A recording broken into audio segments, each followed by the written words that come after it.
we are joined by civil society activist from Dhaka, Fahim Mashroor. Fahim, welcome to the show. Thank you.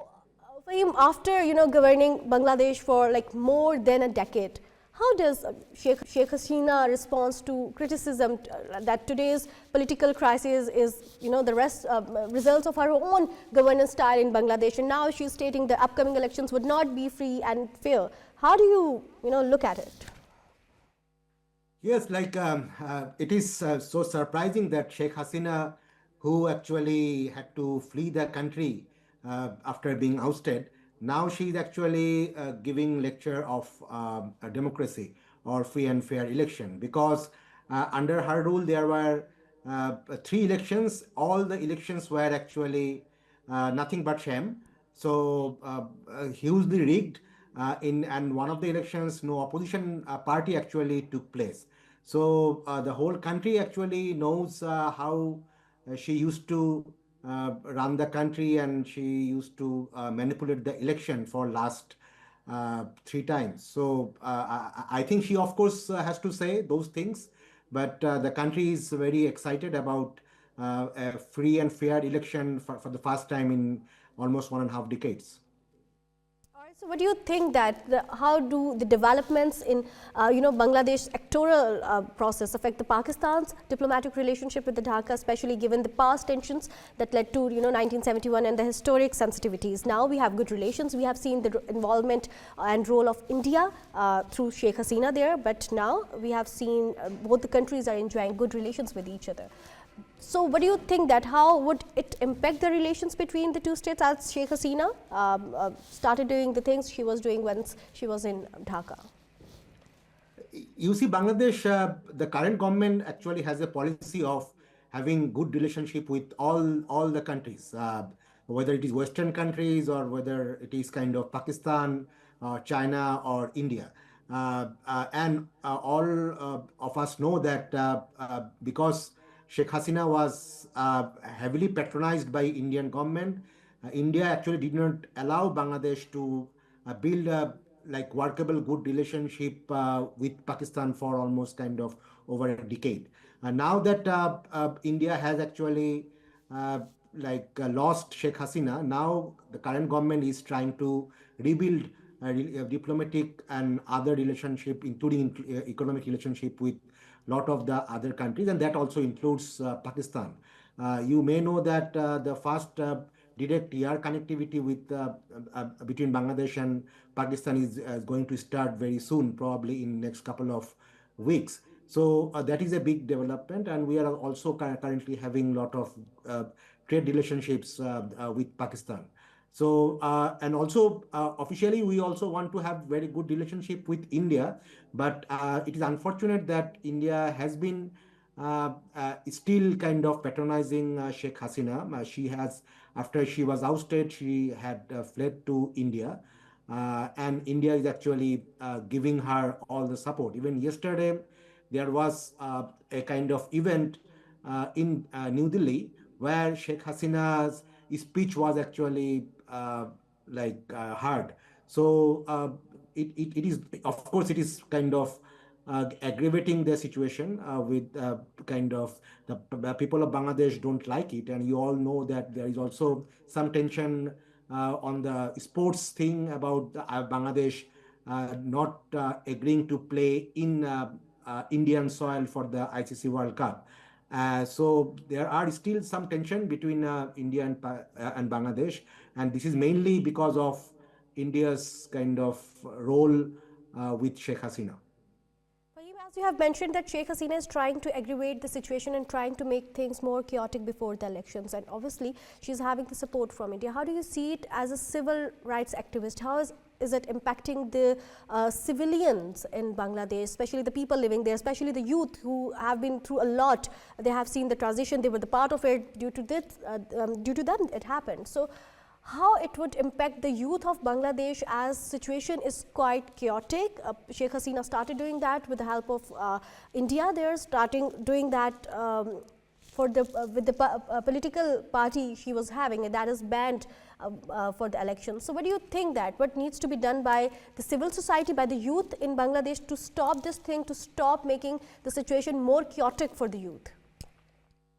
Yes, the youths are as you know, the whole movement against Sheikh Hasina was actually led by the youth, and it was the youth who actually sacrificed their lives, and they actually don't only blame Sheikh Hasina, or they also blame India for this thing. So, and all, even like a couple of months ago, we all know about the assassination of Sharif Osman Hadi.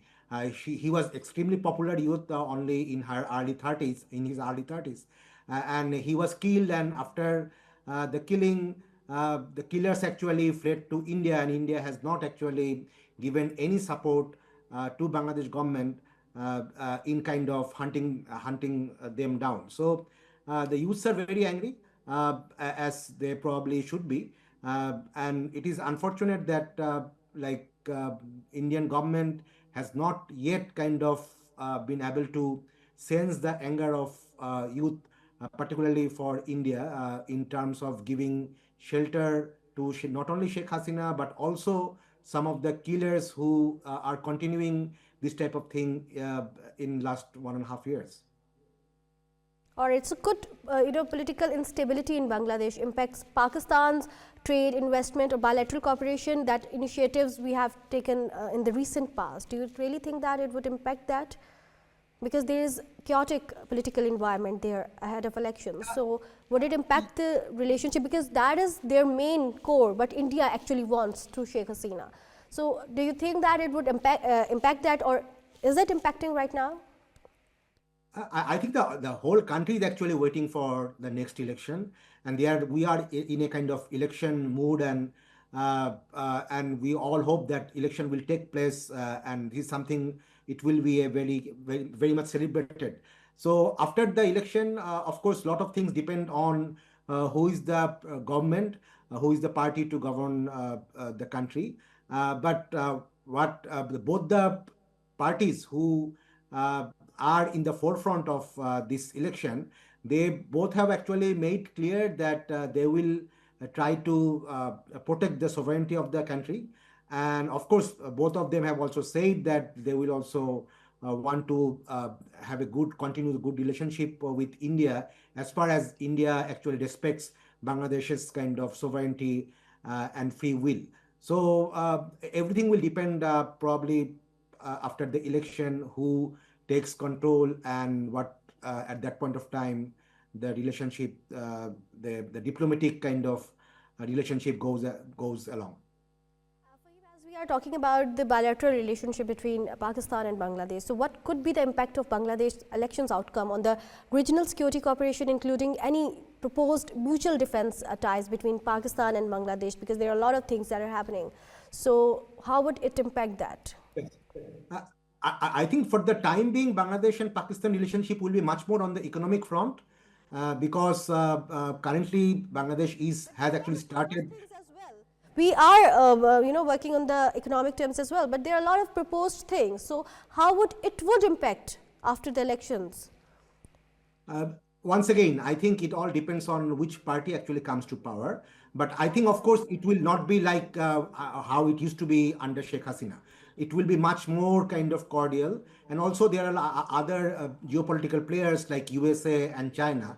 How they will actually fit into the whole equation, I think that will also be an important factor with regard to Bangladesh and Pakistan relationship.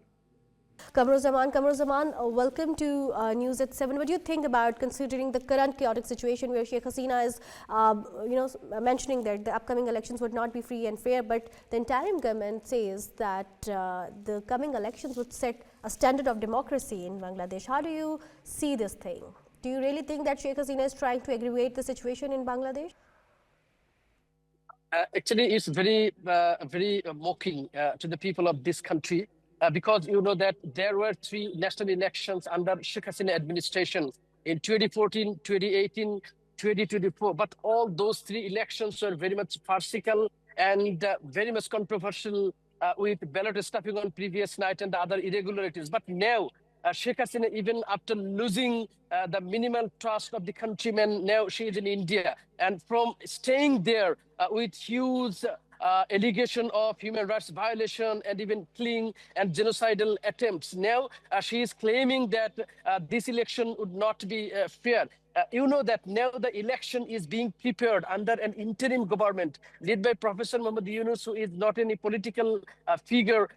He is a non-political interim government head, and even he has no political party till now. So people are expecting that under such an environment, there will be a very free, fair, and participatory election. But now Sheikh Hasina actually claiming that the election would not be held in a fair manner. It's a very, very much political statement, and you know that now she is in India, and it's very normal.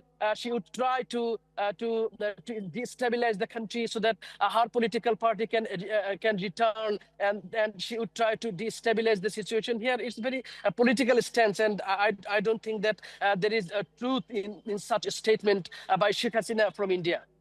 All right, Kabar, so what's the situation of Sheikh Hasina's supporters and the party members, the party who's banned for the elections? What is their stance right now? How they are justifying their leader's statement ahead of the elections? It's true that the chain of command among Awami League, led by Sheikh Hasina, is very strong. But most of the top leaders of Awami League, they are now in different countries and mostly in India. And now only the mid-level and some field-level leaders are here in Bangladesh, and mostly they are not in their original places. From one district to another district, so they can avoid the police interrogation, because many of them have allegations of torturing during their regime, a nearly 17-year long authoritarian regime. So they are now mostly hiding, and from different places. They are also trying to turn around. But there are also some silent supporters of Awami League who actually very peacefully did politics here. But they are still in their localities, and they are also trying to cope with the existing political parties. And we are expecting, and the scenario seemingly means that they would come to the voting center to exercise their voting rights. And young generation, more than half of the voters are very fresh, who couldn't exercise their voting right in their entire life. And they are so much enthusiastic, and we are expecting that they would take part in the election, and they would go to the voting center to exercise their voting rights. So now still the environment is peaceful, but there is still many concern that huge number of missing arms that could not be recovered till now. But we came to know that army, especially army, is conducting a drive to recover the illegal arms almost every night. So the government is trying its level best to ensure a peaceful and safe election to be held on February 12 this year.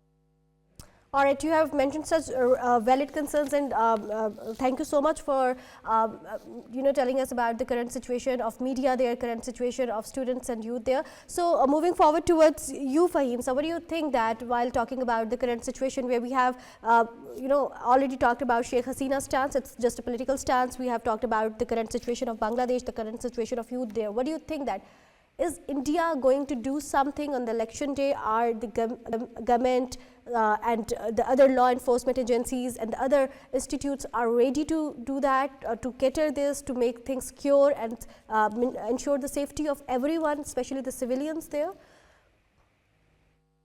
You see, like, no one can guarantee that the election, there will not be any violence in the election. Of course, there are hundreds of or thousands of law enforcing agency people will be there. Also, there will be army who will be at the aid of police and civil administration. But of course, there will be some instances of violence because it is going to be extremely competitive election. But frankly, I don't think that India or like Sheikh Hasina's party or her party operative will actually get any kind of opportunity to destabilize on the date of election. Of course, there will be kind of sporadic kind of incidents being tried so that they can also project it to the Western media that election is very violent here. But I don't think they will be able to do lot of things, because the whole country is united. Everyone wants a good election that they can be proud of.